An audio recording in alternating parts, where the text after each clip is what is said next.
gira nello spazio senza fine ogni amore.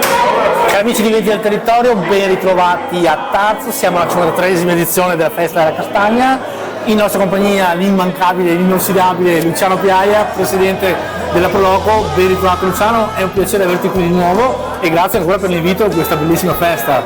Grazie Luigi, grazie a te per essere qui con noi ad aiutare a raccontarci questa manifestazione arrivata alla sua 53esima edizione e del Festa della Castagna di Tarso. Racconta un territorio attraverso tantissime iniziative e manifestazioni, ma anche attraverso i nostri marroni, la nostra cucina, raccontiamo un po' la nostra tradizione gastronomica, raccontiamo un po' il territorio con le nostre passeggiate, la nostra visita guidata ai murales e tante attività che facciamo in tutte le 3 fine settimana di ottobre. Non ti segue sempre il giorno ed il giorno. Naturalmente la castagna la fa da padrona, però tanti sono i piatti tipici che puoi raccontare ai nuovi telespettatori. Assolutamente sì, ovviamente la castagna noi la raccontiamo attraverso i nostri dolci perché lo utilizziamo principalmente lì, poi abbiamo le cotture in umido, tutte le tradizioni che le nostre casalinghe, le nostre donne di casa lo facevano per i propri piatti, li proponiamo qui per raccontare anche quello che è la nostra cultura gastronomica, quindi la nostra storia e da dove veniamo.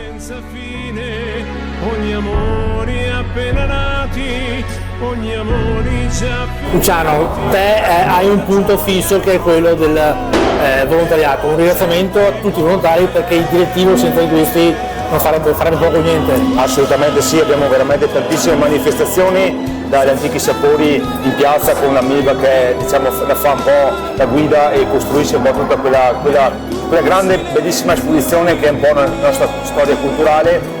A chi propone le visite passeggiate, visite guidate, a chi fa la passeggiata naturalistica. Abbiamo più di 150 volontari che nei 3 fine settimana si alternano in tutte le attività che proponiamo.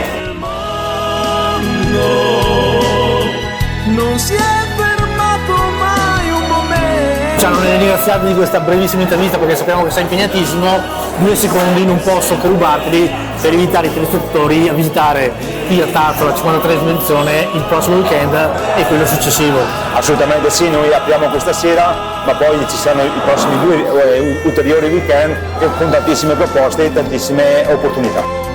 Non si è fermato mai un momento.